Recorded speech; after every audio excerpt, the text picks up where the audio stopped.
Hello and welcome to another episode of the Student Loan Planner podcast. It's Travis, and I thought we would talk about what is new about student loans in 2026. I also thought we would talk a little bit about what is on our listeners' minds about student loans as we head into this new year. So I think let's start off with a question that happened about a month ago. Somebody is wondering, post-government shutdown, what happens with their loans now? Hi, Travis. I am a government employee and I'm curious how the government shutdown is going to affect the public student loan forgiveness program and my eligible payments. I am an accepted employee, so I'm still coming into work and working every day. But I was curious, when we enter our time codes or time cards, we're saying that we're furloughed no matter if we're working or not working. So was curious if all of this time while the government shutdown is closed, is this going to be time that counts towards public student loan forgiveness? Or will it come down to if you're an accepted employee or a furloughed employee? Because what I was reading was that any periods of non-pay don't count towards public student loan forgiveness. So I'm just really confused and hoping that all this time isn't just wasted time. Also, follow-up question. I was in chemotherapy a lot of this year, and took quite a bit of leave without pay, even though I was still classified as a full-time employee. So curious if that time is going to count, and how all that's gonna play out. If it, I don't know. Anyway, any guidance is greatly appreciated, and thank you for all of your help and the podcasts and newsletters. I really appreciate it. All right. So if you think about the government shutdown, what we have to think about is Department of Ed is giving all kinds of very confusing guidance and doesn't give very clear answers on things like this.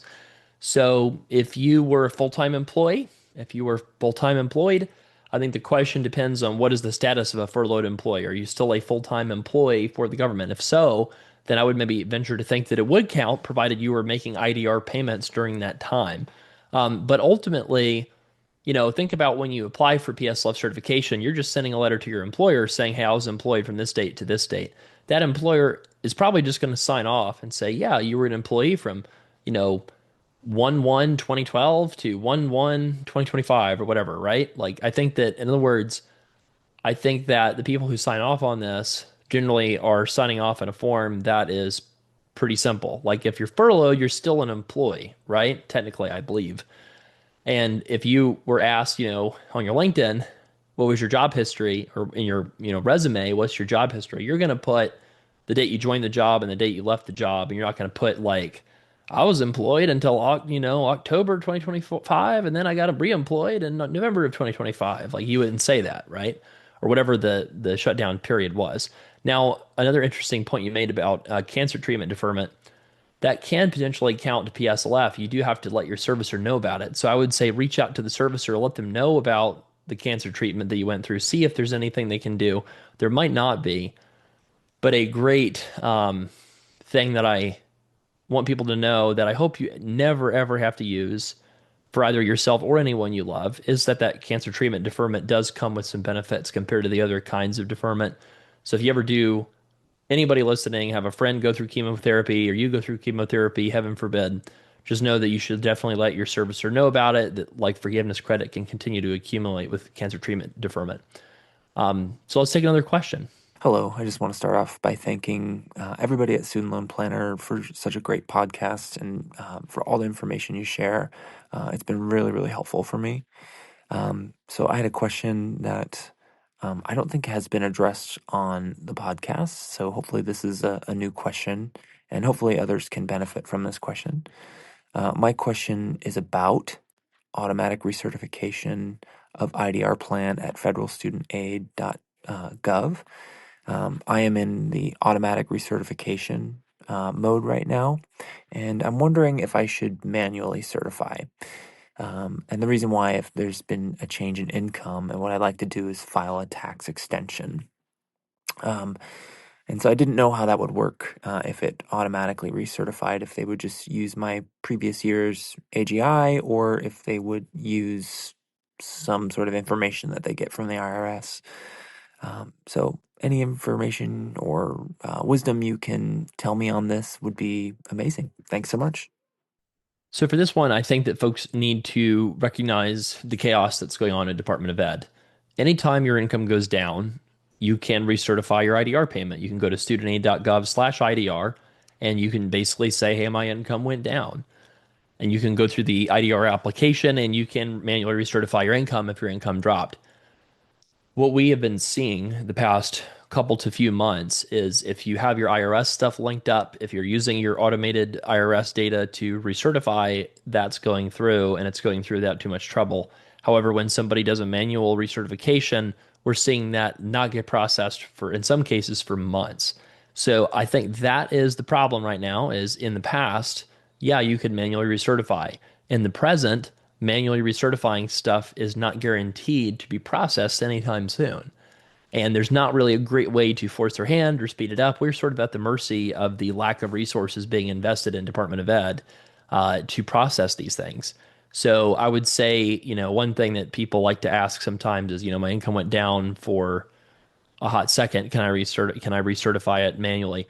I mean, it really does need to be some sort of defendable drop. Like a defendable drop would be like you quit your associate dentist job because you're going to start a practice. Well, if you haven't started the job of the practice yet, it would be perfectly reasonable to say, hey, my taxable income is now currently zero. Even if you're going to start that practice owner job in a month, you're still able to do that. I think now where I don't recommend it is like somebody gets their bonus payout for the year and they always get a bonus payment. And then they want to say, oh, now my income's dropped because I'm after the period where I get my bonus payment. That's just not going to pass the sniff test if you ever get audited with any of this. And, a lot of people say, there's no chance they're going to audit anybody. They're never going to look at this stuff. Yes, they will. At some point, they will, right? Yeah, I think that there are people out there that are telling folks to do things that I consider pretty shady. I will say that, certain things do pass the smell test. That's when, like, you use your tax return, right? If you live in a community property state, the rules say you got to split the income 50-50. If you have a spouse who stays at home and doesn't earn a taxable income and the, income is split 50-50 on the tax return and you file separate and you turn in the tax return, that is legit. That is you following the rules. That is not you misrepresenting anything. That's you following the rules to your benefit. But when people do things like one thing I've heard is turning in a pay stub, after you make your 401k contribution set to 100% and then you turn in a pay stub, that's misrepresentation, in my opinion. That's fraud. And I think that because, it says that you have to document all sources of taxable income when you do alternative documentation of income. Well, if you're maxing out your 401k for one paycheck and you're turning in a paycheck that shows zero income, I believe that that will get you in a massive amount of trouble if you do something like that, right? So I think that the key with this manual recertification stuff and IDR recertification, I think is you have to be thinking, does this pass the smell test? Like if the Government Accountability Office ever audited me, would I have a leg to stand on? That's certainly the way we think about everything when we give advice to people.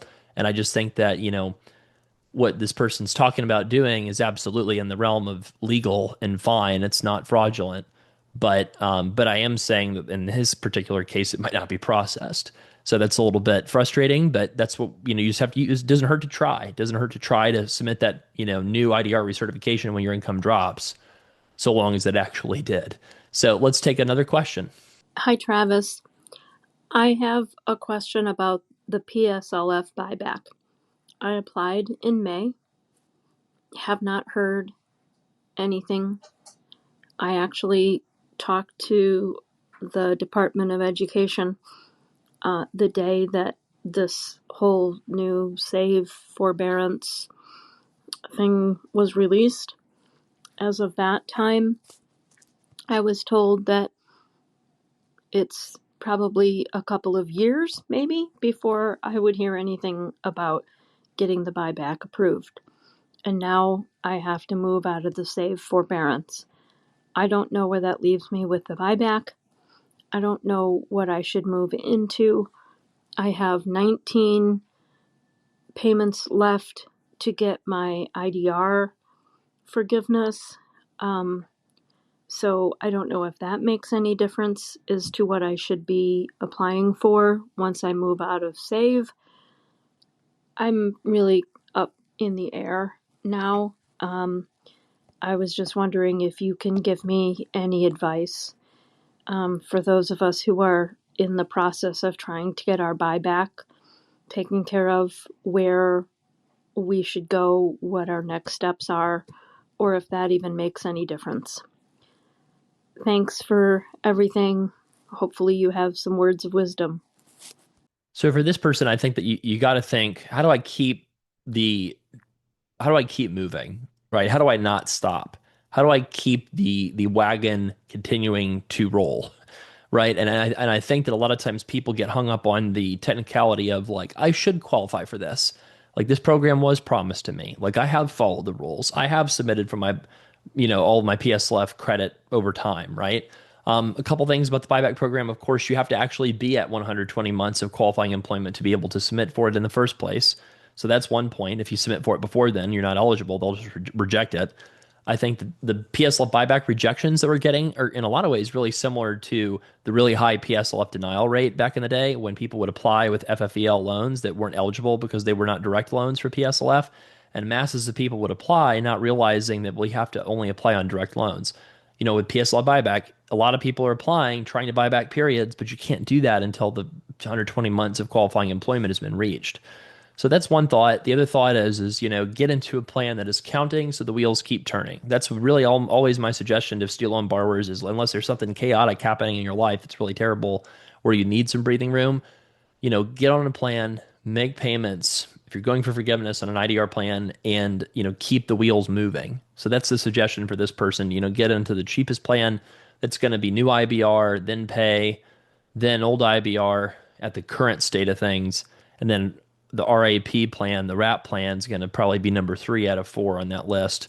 So new IBR, pay, RAP, and then old IBR once the RAP plan is available at some point this year. So let's take another question. Hi, good evening, Travis. Thank you for taking the time to listen to my voicemail. I appreciate all information that you give us to help us with our loans. I've been long time listener. Sorry.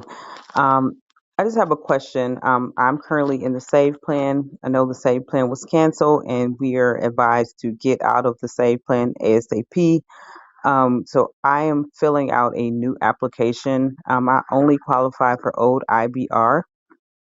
Um, and the question about family size came up, and it asked you about dependents or family kids.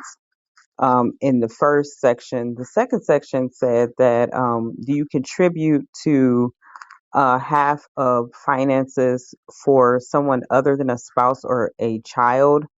Um, which I do for a parent who does not live with me. But when I hovered over the question mark on the application, it said that this person must live with you, is what I read, and you must be able to claim them on your taxes. I just don't recall seeing that in the past about that family size question. So I was just looking for some clarity on that question.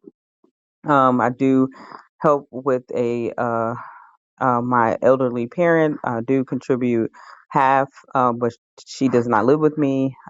So I just wanted some clarification on that question. Or should I just not worry about that altogether? Just trying to calculate my family size so I can resubmit my information for to get out of the save plan into a new IDR plan, which would be old IBR. So any information you can give me on that, I would greatly appreciate that. And thank you for listening to my voicemail. So I think you have to go with what the application says, particularly during, the current administration that we have, right? So if that application says they need to live with you and you need to be, claimed on the tax return, then I would be very conservative and only, put that down if that's the case. What is the consequence of that? You're going to get a slightly lower deduction for 150% of the poverty line. So I think off the top of my head, I think per person poverty line, 150% of the poverty line per person is maybe around $10,000. So you're talking about $1,500 a year.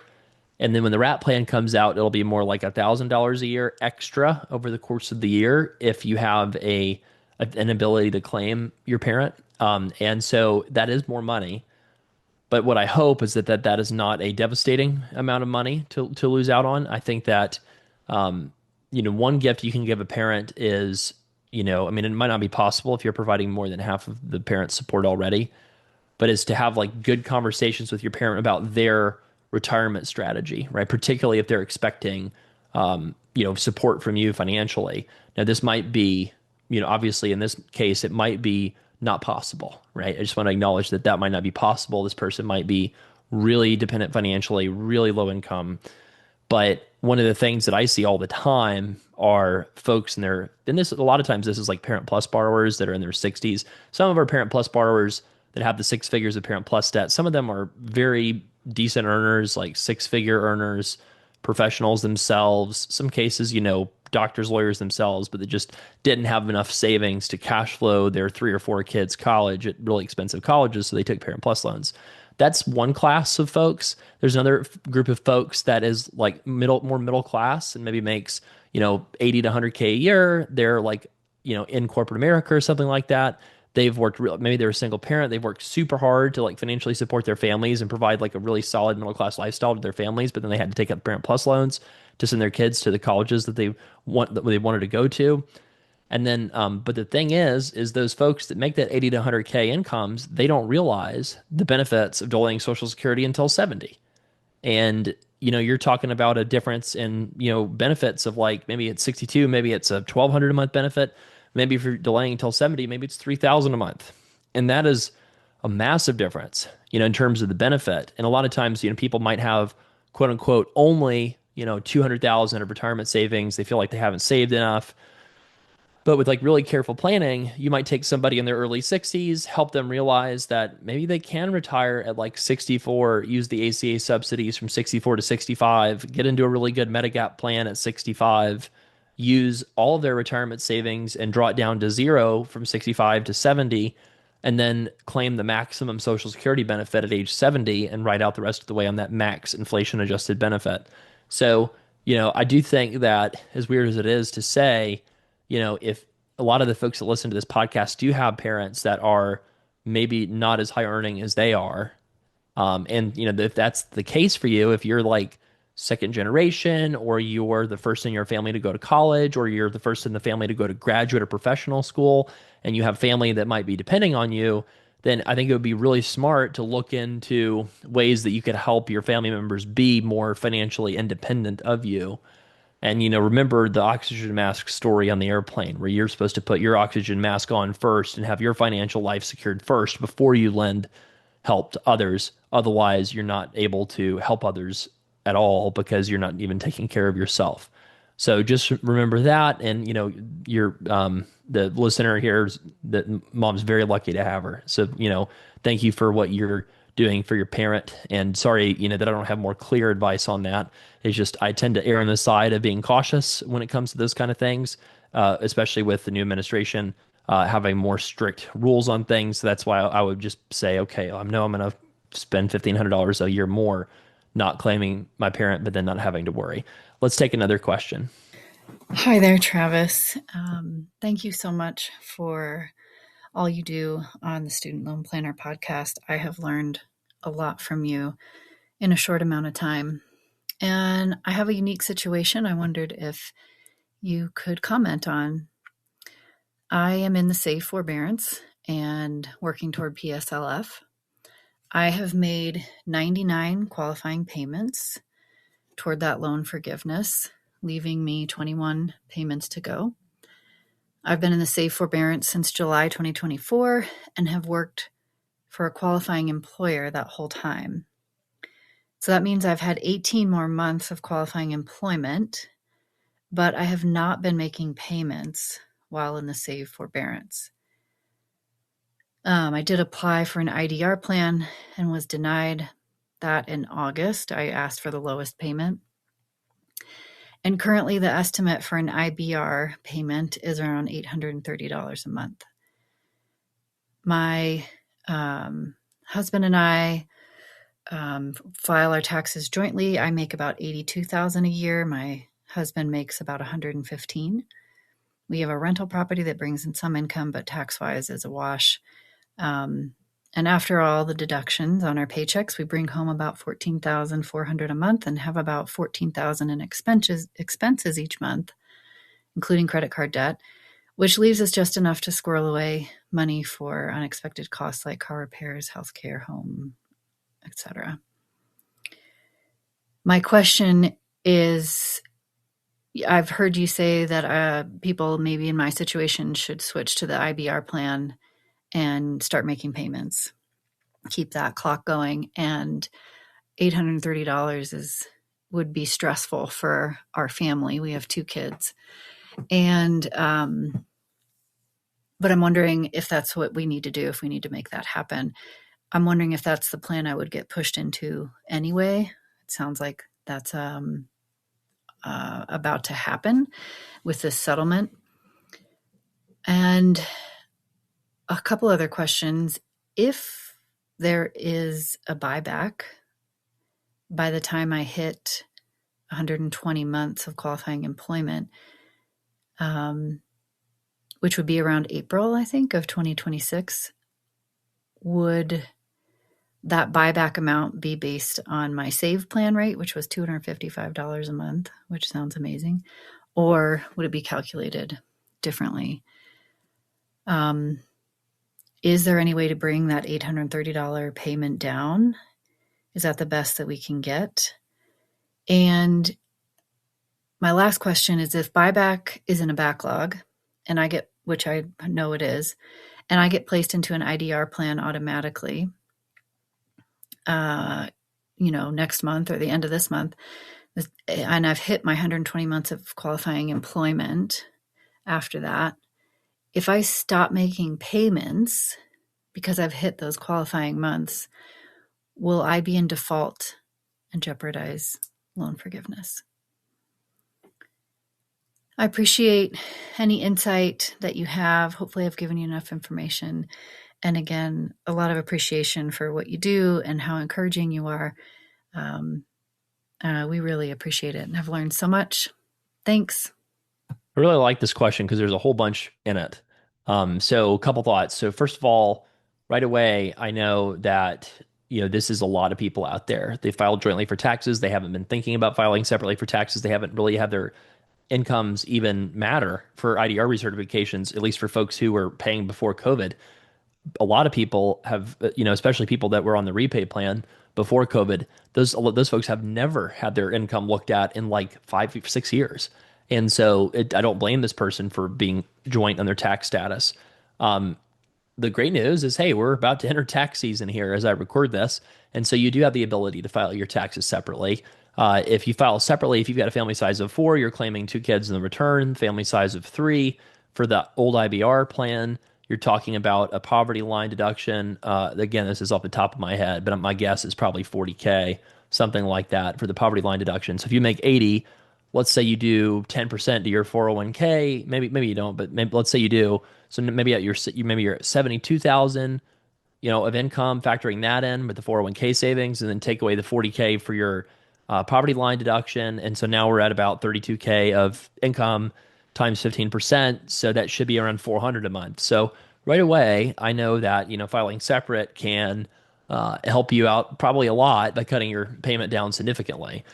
Now, unfortunately, when you file separate, there's some things you got to watch out for, right? You cannot do a direct backdoor or a direct Roth contribution. You got to do a backdoor Roth contribution. So sometimes when folks have done that Roth contribution already, you have to recharacterize it and fix that. Otherwise, there's issues, right? And then, a couple other thoughts. The one great thing and sad thing about kids is you don't have them forever. And it's good and bad because, with your finances, they're probably the most stressed they'll ever be right now while you're getting your kids launched. And so I want to give some encouragement there. But at the same time, I do think that sometimes it's helpful to reflect on life and say, if we had to make changes because something else was more important than fill in the blank thing that we're spending money on, is that worth making a change? So I'll give you an example. Let's say your life goal is, hey, I'd really like to retire in 5 years. If that's, something that you'd really like to do, then is the thing that's causing you to have income equal to your expenses, or those all of those expenses worth potentially having to work an extra 5 years? I think it's really healthy to like put things in perspective, in comparison, and like try to figure out what are your actual trade-offs going on. Because you said the 800 a month would be really hard for your family. With y'all's combined income of about 180 something K, there is a world where it's not hard for your family. And that probably looks like making some cuts. It probably looks like looking at your big fixed expenses and thinking through, are we willing to make changes with some of these big fixed expenses? I always like to go after the big fixed expenses and ignore Starbucks lattes and things like that. Even Amazon stuff, even like kind of moderate shopping addictions, I've almost never seen them show up as the problem why somebody doesn't have a huge emergency fund and a large amount they're putting into retirement. The reason is, you know, I'll just use myself as an example. Some of you know that I'm a sort of I've got a photon addiction problem. That's a joke among the astronomy community for when an amateur astronomer just, buys too many telescopes. So you can definitely spend exponential amounts of money on telescopes. Don't get me wrong, but there's only so many telescopes that you can buy before your spouse leaves you. And I joke, but there's only so much space in a house, right? So you're sort of somewhat limited to how many telescopes you can buy. Similar to somebody that buys a lot of clothes. Like there's only so many clothes that will fit in a closet, right? But the problem is with the house, a bank's going to approve you for anything up to the maximum that they'll lend based off of your tax return information. So for somebody that makes 180K a year, if you go up to the very max on the house that a bank will approve you for, then suddenly you've got all this space and you're looking around this cavernous house and thinking, oh my gosh, is it going to be empty or are we going to fill it with stuff? And then you start filling it with stuff, right? And then everything about the house is exponential, like the higher utility bills, the higher maintenance expenses, the larger lawn care footprint, usually, the larger tax and insurance hits that you take, right? The same sort of thing is true with vehicles and cars. One kind of interesting thing is in our audience, we look at people who make household incomes of at least 100K, and we actually don't see that much of a difference in the average car payment for a household making 100K up from a household making even 500K. The difference is usually the household with the 100K income, their car payment might be in the 600 or 700 a month range, and then the household with the 500K household income, their car payment might more be in the $800 to $1,000 a month range. So it's sort of like reflecting the difference in somebody buying a new Ford Escape versus maybe a new Ford Expedition or something like that. I don't know. I'm not sure about the reason for that slight payment difference, but the big fixed car payments for somebody who has a household income under 200K definitely impact folks a lot in terms of your ability to, have a lot of extra income. So I think that there's multiple things you can do. I definitely think you go for PSLF buyback. Unfortunately, I think they're going to probably use the repay plan or some derivative of that to calculate your payment. Why are they using the repay plan? It doesn't exist anymore. I don't know. We've just seen some people be offered buyback amounts based on the repay plan, which is really bizarre. It's very doubtful they're going to use anything close to that 255 a month payment from the save forbearance kind of window from before your save forbearance started. Because the forbearance is longer than a year, they're supposed to use your actual tax returns from that year in the buyback calculation. There's a chance that if they do that, because you filed jointly for taxes, they might give you a buyback number that would be bad for you. You might get a buyback number based on a joint tax return that might be 2 or 3 times as much money as if you just filed taxes separately. And keep in mind, the RAP plan will be lower than the old IBR plan in terms of payments when that rolls out later this year. So in this particular case, interestingly enough, it might be bad to apply for PSLF buyback depending on how they calculate it. The nice thing about buyback is, you can of course not take their offer. You can ask for the buyback and then get the offer to do the buyback, and then maybe you don't take it. That's going to be a uncommon, not an uncommon thing in the coming months and years. If this program continues to exist, people will get buyback offers and they'll be not attractive because people weren't filing their taxes the right way in the year that it happened in for the buyback. So I just want to encourage this person a little bit, though. Like I said, if somebody is feeling like they're behind, they've got credit card debt, they feel like they haven't made any progress, the only thing stopping you from living the life you want is being willing to make a little bit of uncomfortable choices and having tough conversations.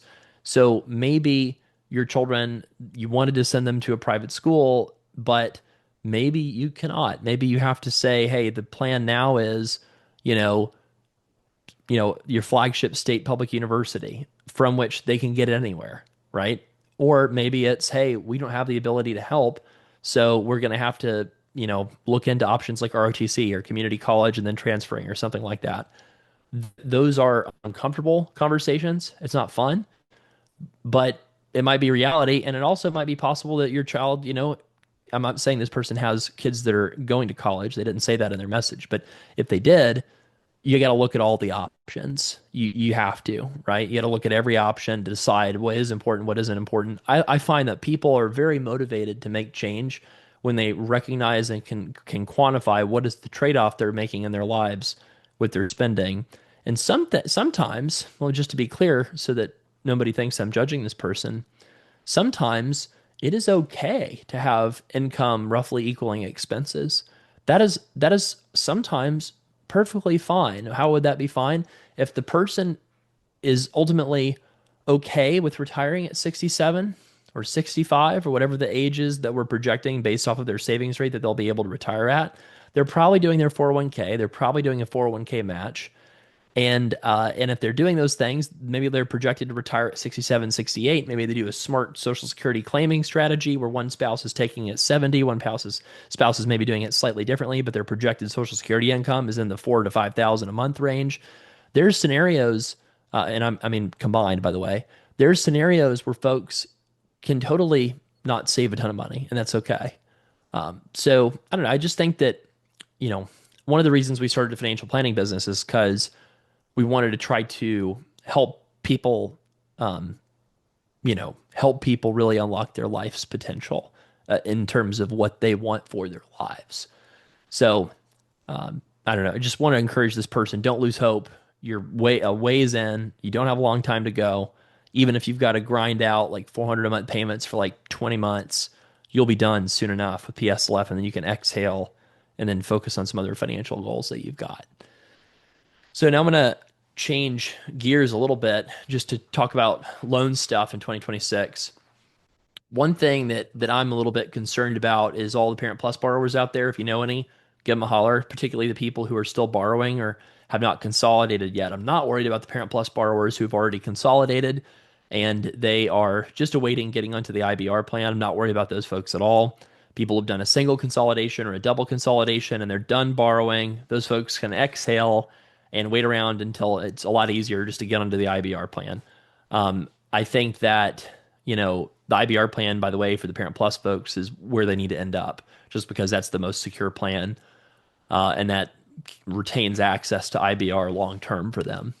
For the folks who are still borrowing, if you're borrowing this semester, the spring semester for your child, if you're a Parent Plus borrower or know somebody that's borrowing for their child this semester, you are cutting it super close. You should be able to apply to consolidate. I believe that, within 60 days after taking the loan out. I think that's the time when you can start that consolidation process. But I am real worried about folks that are taking out loans this semester because there's such a narrow window to get that consolidation in before that deadline happens in July 2026. And then again, after July 2026, any new Parent Plus loans, even ones that are grandfathered in on borrowing limits, you're out of luck. You have no options available, zero. Standard plan, and that's it. In other words, pay me my money or default and we'll take it from you. That's the system that the current Congress has set up for Parent Plus loans after July 2026. Scares the heck out of me. I know it's going to result in a giant mess for so many families. It makes me sad. But I'm also encouraged that we can do something about it for folks who are within reach of this podcast, who have Parent Plus loans that they have not consolidated yet, or who are taking out Parent Plus loans for this spring semester. Now, for folks who are in dental school or medical school or vet school this spring semester and after, I'm not worried about you. I'm not super worried about you. I think that the only thing I'm worried about is Folks that take out a loan after July 2026, you're locked into the RAP plan. That's 30 years. That's a long, long, long, long time to have your loans around. That's going to make a lot of people want to throw up in their mouths, just to be not too graphic, but just honest, right? If you're a dental student, and here's the reality that people need to think about, and it's probably going to drive some of our consults that we have this coming spring. If you are a, um, let's just say, if you are a first year NYU dental student taking out 150K in loans a year and you're grandfathered in until you graduate, should you take out the other 450K of debt that you need to finish? And even though you're stuck in the RAP plan, which is a 30-year IDR plan, which is so long, should you do that? Yeah, you should, because 10% of your income lost to student loans, when you factor in your income that you would make going to dental school versus not going to dental school, our average, I think, for dentists is maybe roughly 200 grand or something like that. And so in terms of incomes, and so if you take 200 grand, knock off 10%, you're left with 180. Even if you take off another 5% for the tax bomb or something like that, because you have so long to save for it, you don't have to save quite as much for the tax bomb with RAP. And the interest is subsidized if your payment is not enough to cover the interest, the government doesn't, accumulate the interest on top of you. With the RAP plan. So let's say, you're losing 20K to your loans and then 10K to the tax bomb every year and your net is 170. Well, if you had just done your bachelor's degree, maybe you would make between 60 and 100K, and you'd have your income subject to the business cycle where your income would pick up when the markets are good and the business and the economy is good, and it would slow down when the economy's not. What do you get when you get a medical professional degree? Very low variability in income usually, and very solid job stability and economic stability. That's worth a lot. People pay a ton of money for treasury bonds, not because of the income that they give you, but because the income they give you is incredibly safe and incredibly secure. So, I think that if you're a first year or dental medical vet student and you're wondering, should I go ahead and keep borrowing the max? The answer is yes. Finish out your degree borrowing absolutely every dollar you can, because you might as well, because you're going to be paying 10% of your income for 30 years anyway, so you might as well borrow what you need. And even if you don't need it, I would still take it out, to be honest, in most cases. Now, the concern that I've got would be more people that are going into their fourth year of medical school, dental school, etc. Because for those folks, you might have a choice. You might be able to take out some private loans. You might be able to take out some family assistance. You might be able to, maybe even work a little bit in some sort of side hustle, that maybe pays good per hour, but you're not working that many hours. Maybe you're making a little side hustle money. Maybe that's not possible. But if there's any opportunity for people to borrow less in their fourth year of school, there might be a reason to do that with these new loan rules to avoid being stuck in the RAP plan. So, for example, let's say you've got one more semester, right? And it's a little bit unclear how they're going to do qualification for the RAP plan. Like if somebody takes out like one loan after July 2026, like there's still a little bit of question marks around that we'll finish out understanding in the coming months as they make the final rules for this stuff. But just in case one loan after July 2026 would imperil your access to, say, the new IBR plan, which is a much better deduction, 150% of the poverty line, 10% of income above that for 20 years versus 30 for the RAP plan. I guess for PSLF, it doesn't matter that much, but for not PSLF, if you got one more semester, let's say hypothetically, that might might be worth it to try to take out private loans instead of federal, depending on your situation. It really does very much depend on your specific situation. So, if you're dealing with a, really nuanced question in this moment in time, definitely would encourage you to get a student loan consult, studentloanplanner.com/book. And, I think that the other things I'm thinking about in 2026, we're going to get regulations at some point, probably in late January, early February. They're going to finalize up what the RAP plan is going to look like. The RAP plan's almost surely going to be rolled out in mid 2026. It's got to be, according to the law. So we'll see that come live, and people are going to be wondering. Some folks are going to be wondering, hey, should I get off of old IBR and get onto the RAP plan? In some cases, the answer is yes. Some cases, the answer is no. People are going to be having to recertify income for the first time in a long time. Folks are going to get big surprises exiting the save forbearance, having payments much, much higher than they were anticipating because they weren't thinking about their tax return status, about filing separate or joint. So, at least for 2026, I think there's probably a lot of stuff for us to talk about to add value to your life. Beyond 2026, will there be value? I don't know. And if there's not, that's when this will become an amateur astronomy podcast. You're going to be like, "What? This is really confusing." I'm kidding, but I've been blessed to do this for over a decade now.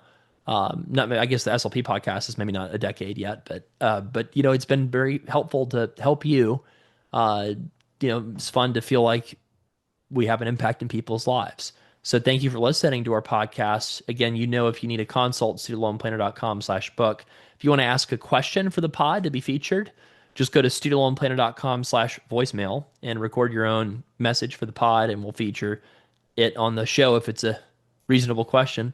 And let's see what else. With SLP Wealth this coming year, we're probably going to be in intentionally slower growth mode, just to essentially not burn the candle at both ends. I think that one thing that I've learned is providing affordable financial planning is extremely difficult because people just tend to gravitate towards the folks who can pay $10,000 a year. There's a couple firms out there that sound like they might be launching firms like that in the coming year. And it's like, oh, right, because you can serve one person for way more money and then make a lot more money. So I guess, profit margin is important, but we've also always tried to have a little bit more of a missional focus with Student Loan Planner. That said, we also have to stay in business, right, and maintain a decent profit margin to keep the doors open when we try to put out shows like this and just things like that. So I guess what I'm trying to say is in 2026, my goal is that I am more sustainable in how I help you, meaning that I might have some other voices on the podcast a little bit more often. I might try to take a sabbatical at some point this year because, again, I've done this pretty much nonstop, 10 years without much rest. I might just try to get into some more things that might be helpful, like wealth growth strategies or things that are just interesting to me that I think might help you in life that maybe you're only tangentially student loan related, but I just might want to talk about them. Heck, I might even talk about a couple things going on in the amateur astronomy community just to, again, give yourself a little bit of something interesting to keep it going, right? And hopefully, if you're in a profession where you've done it for a while, you're really feeling like you're helping others. But man, I love some variety. Don't feel afraid to try some new stuff out. Enjoy yourself in life. Life is too short. I guess I'm old enough now that I'm starting to read some of these weird, weird maybe is the wrong word. Honestly, tragic obituary stories of people that are about my age that are really passing mostly because of cancer and things like that. And it's like, wow, I really don't have nearly as much time left as I think I do. And maybe I should start thinking and living like that and being, letting myself not sweat the small stuff so much and,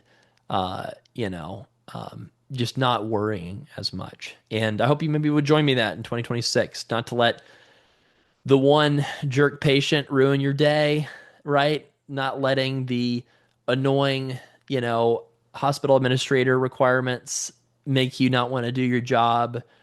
Or if, they make you not want to do your job, that you let them know from a place of financial strength instead of financial weakness. Or that you make some huge amount of progress towards a cherished goal that you have for your life. And I'm just excited to be a part of it because you chose to listen to this podcast today. And I hope you listen to also our other podcast, Financially Free Era, with Megan McGuire, my colleague over at SLP Wealth. That's another really encouraging podcast that you should subscribe to if you like this one. So SLP podcast, Financially Free Era podcast. And thanks again for listening. I hope you have a great start to your 2026.